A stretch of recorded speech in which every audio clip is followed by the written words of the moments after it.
محمد عالم د ټرک ډرایور دی. وايي حکومت په یو میاشت کې پېټرول او ډیزل 40 روپے ګران کړل، خو د هغوی آمدن نه دی زیات شوی.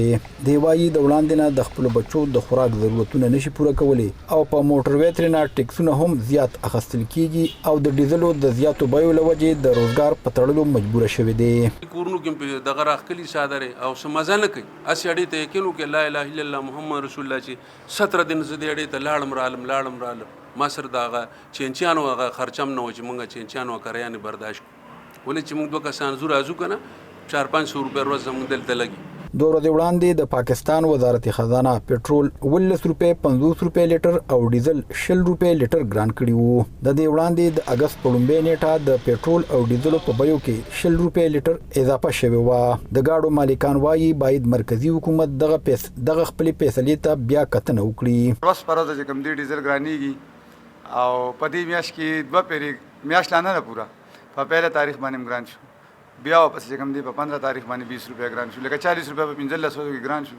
کرایه موږ ته مکه زړې ملاويږي، هغه زړې نه ملاويږي، وپاریان هم ویل چې تا واپس گاډي وګورو لګه کریو په خلکو بوج دي. موږ چې الله راشو زموږ خپل بال بچ دي بچی دي پکې نه کانم غواړي پردي گاډي را سره ډرایورانو اغیلم پیسې ورکونه نه پوره کیږي زموږ ډیره کمزوري. د پاکستان وزارت خزانه وايي په نړیوال مارکیټ کې د خام تیلو بیې زیاتې شوي او د یو بیرل بیه د $80 نه اوریدلې ده او د دې اثرات په پاکستان کې د تیلو په قیمتونو پریوتی دي. 13 میاشت مرکزی حکومت د بجلی او ګیس په بیو کې 40% او 2% اضافه کړې و.